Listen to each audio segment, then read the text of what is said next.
everybody, to the U.S. Federation of Worker Co-ops Board of Directors, Roles and Responsibilities. I am Esther West, and I'm on the board of the U.S. Federation of Worker Co-ops, joined here with Anna. So, first of all, we're going to go through a little bit about the USFWC, then do an overview of the Board of Directors, governance, roles, and responsibility. And we'll discuss how the USFWC Board rocks. And we'll do a little Q&A. So we're also going to record the webinar for people who aren't able to make it today. Thanks for joining.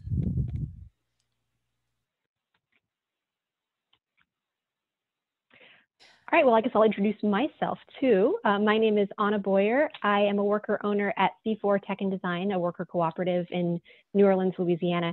And I'm also currently the Southern Regional Representative on the Board of Directors of the U.S. Federation of Worker Cooperatives.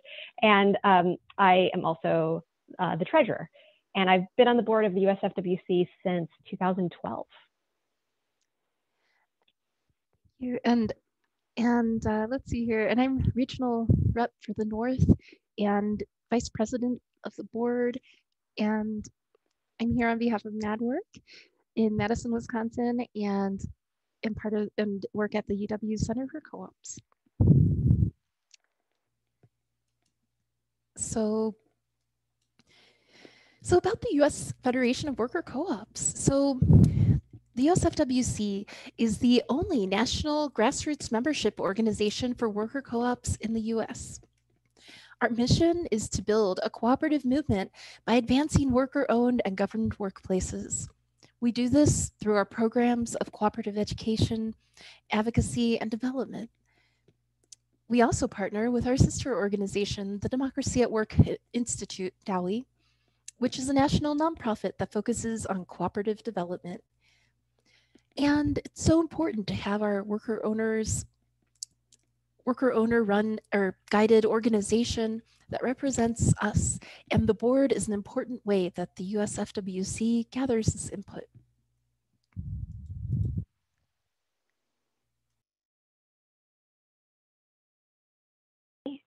Oh, I was muted, sorry about that. This is our lovely board currently. We are a 9-person board on the USFWC Board of Directors. We are all member elected. And then we also have a 10th board member who is appointed, who is hired by the board. It's our executive director, who is one of our staff members. But the 9 people you see there are all elected board members that are currently sitting on the board. 4 of us are regional representatives representing the different regions of our country. And Esther is the Northern Regional Representative, and I am the Southern Regional Representative. The other 5 board members are known as at-large board members, and they're elected by all of the members. So that's all of our worker co-op owners, members, cooperative developers, federation partners. Any of our members vote to elect these board members. And this year, the 5 at-large board member seats are all up for election. In even years, the regional representative seats are up for election. Next slide.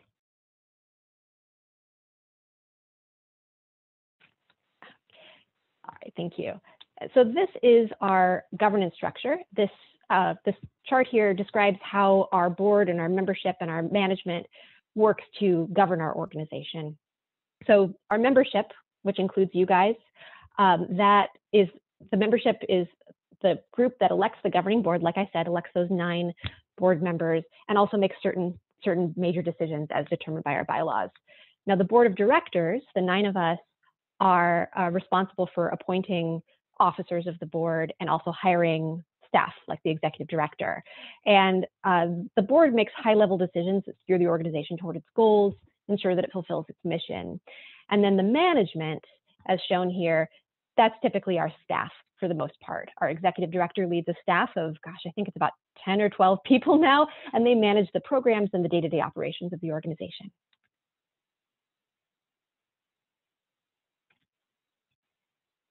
And as board members, we're responsible for a bunch of things, but they can be broken down into some pretty simple concepts that are true of most boards of directors. So as board members, we're responsible for supporting the mission of the U.S. Federation of Worker Cooperatives and ensuring that our programs also support that mission. We also support our staff. Since our staff does most of the program work for the organization, we have to make sure that we are able to guide them in the right direction and to fulfill our mission. And then, of course, we represent our membership who elected us. So we are accountable as board members to our membership, since we are a member services organization. And our fiduciary duties, which is our legal responsibilities to the organization as board members, are the duty of good faith, meaning that we just have to advance the interests of the organization over others. The duty of loyalty, we have to avoid conflicts of interest and act in the best interest of the organization. And the duty of care, which is essentially just pay attention, be responsible for making good decisions on behalf of the organization. Next slide. So board obligations, serving on the board is so much fun, and we get to work with a truly amazing staff and each other and serve with fellow board members from different backgrounds, and it is work too. So board terms are 2 years from the date of election, and every month you participate in a monthly 2-hour board meeting via conference call, plus preparation time, which is reading reports, preparing to vote on agenda items. You also are to participate in at least one board committee, which is about 2 to 6 hours of work per month. Also, you're to attend the annual 2-day in-person board retreat, and that's usually tentatively scheduled for fall, winter, but it might be virtual this year due to the pandemic and all that. You also attend and participate in annual membership meetings and national conferences.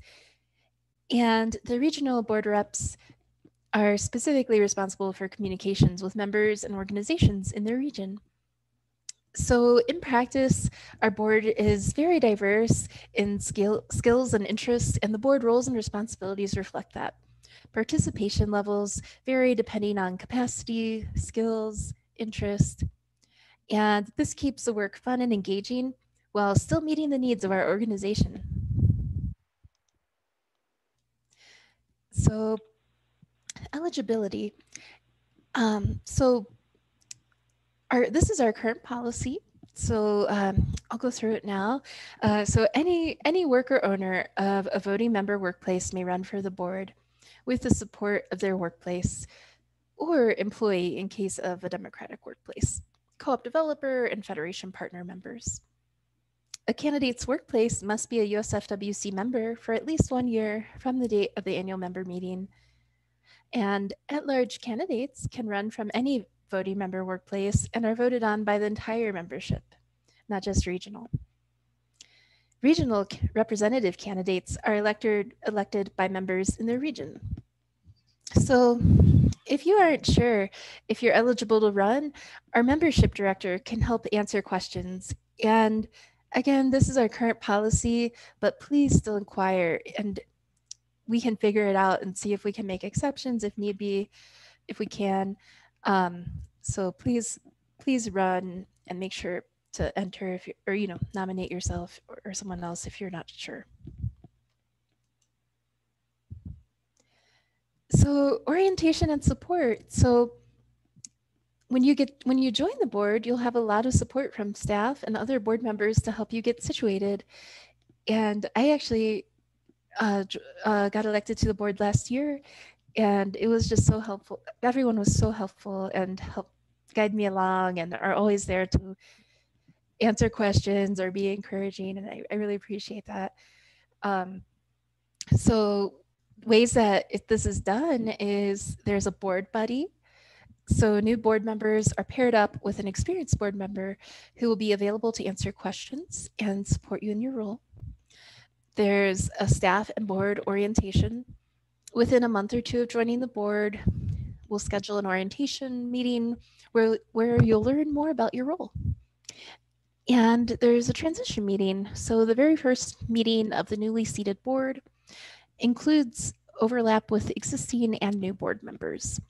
So there's a nice transition period there.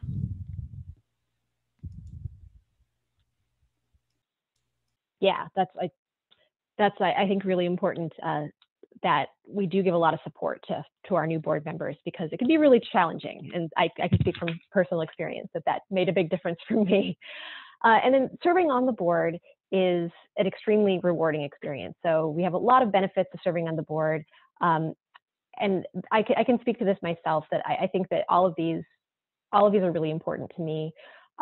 First, and I think possibly most importantly, is the connection that working with the Federation gives to our members, especially when you serve on the board or any of our committees or peer councils or anything like that. You get to engage with the work that the USFWC is doing.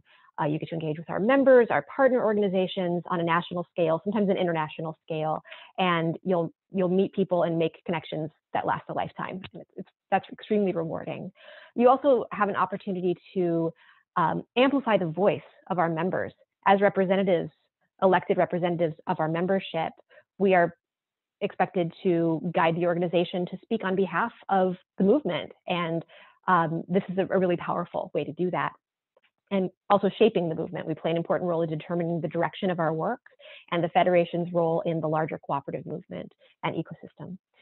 And on an individual level, serving on the Federation board is a really excellent leadership development opportunity, especially for people who don't have governance experience. So I strongly encourage people who've never served on a board before to run for this board, because it's an incredibly supportive environment, and it's a wonderful culture, and you'll gain experience and skills that are relevant to the work you do as worker owners in your own cooperative or participants in other organizations that you might work with. So those are really excellent benefits.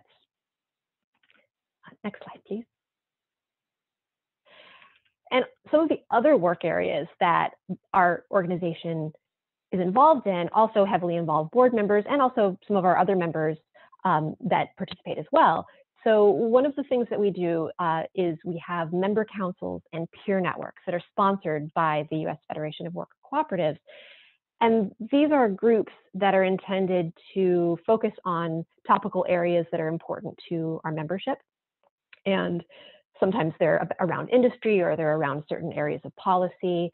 These are our current member councils and peer networks. We have a union co-op council, a policy and advocacy council, and an immigrant cooperative council, and a racial and economic justice council. And these groups are led by members and supported by board and staff. So they're really meant as an opportunity for members who aren't serving on the board to get involved in the work that all of us do. And a lot of the work is really fun and related to our movement, but it's not specifically about running this organization. It's about connecting with larger issues that affect the co-op movement. Next slide. So the U.S. Federation also has some regional and national conferences, and every other year is the national conference, and the other years, so the odd years in this case, we have regional conferences, and this year is the regional conference, which due to the pandemic, we're actually going to combine and do virtually November 3rd through 5th. And those are also in the past have also been known as the Eastern Conference for Workplace Democracy and the Western Worker Convening. So please be sure to join November 3rd through 5th and keep an eye out for Worker Co-op Week.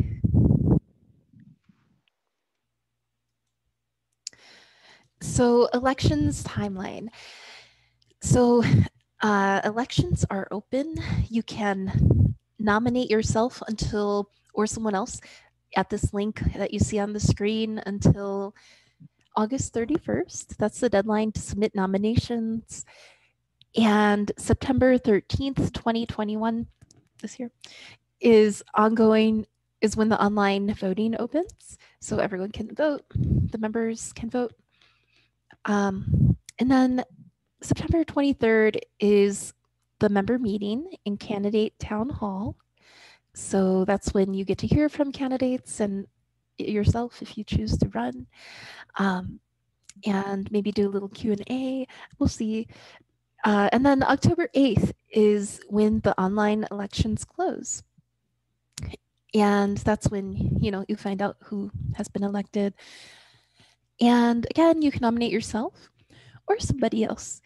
And ultimately, the person who is nominated has to get an endorsement and letter of support from their member workplace. But it's okay if that comes after you fill out the form down the road. So just go ahead and fill that form out, and make sure you nominate yourself or somebody else.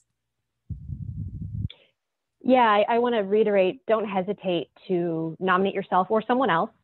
If you have somebody else in your own co-op or in another co-op that you know that you think would be a good candidate, please go ahead and nominate yourself, and our membership staff will reach out to you quickly so that to figure out if you're eligible, to figure out if you have any additional questions that weren't answered here today about what it's like to run on the board. They can even connect you to one of us if you want to talk a little bit more about personal experience running on the board. We hope that maybe we've shared a bit that will be helpful to people today, but if anybody has any hesitation, we're happy to answer more questions. And yeah, I think like a really important key thing for me is that I've been on this board for almost 10 years, and it was the first board of directors that I served on. And I've served on others since then, and it's really a world of difference. I feel like this group, our board and our staff, has always had an extremely supportive culture and very welcoming, and it makes it really easy to get used to the flow and understand your responsibilities and things like that. Whereas other groups that I've worked in, I felt like it was much more strictly professional and harder to get up to speed. So I credit our board and staff for being so welcoming and supportive and helpful. And I want to make it possible for everybody who wants to serve as a leadership position with our organization to be able to do that, to feel comfortable doing that. Yeah, I agree. I think it's just been such a welcoming environment. And like personally, it's been just so lovely to work with the people who are both passionate and kind people and, like interested in social justice and making a better economy together. And then, it means a lot to be able to do my best to move forward the interests of the members and give feedback and do my best to be that conduit, for membership and learning what matters to folks and then bringing that back to strategy and all of that. So I've really enjoyed this last year. And if anything, I think that Esther, since you've been on the board for a year, it's been one of the hardest years because as for everybody, we've, things have had to adjust because of the pandemic. And it makes me really understand how much I value and miss that in-person connection that we used to have, like meeting people at conferences and things like that. And so it's been really nice to continue that connection with board members because we still have our regular meetings. They're just not in person. And we're still able to stay really, really connected, despite the fact that we're kind of living in a more and more disconnected world right now, it feels. And so I'm looking forward to the next retreat or conference that we can have in person because it's such a strong network of people, and I really value that, and I'm looking forward to getting back into it. Agreed. Yeah. Well, I don't know if there are any other questions. Anybody want to ask anything else that we can address during this meeting? So if not, then the link in a previous slide, would you go back one slide?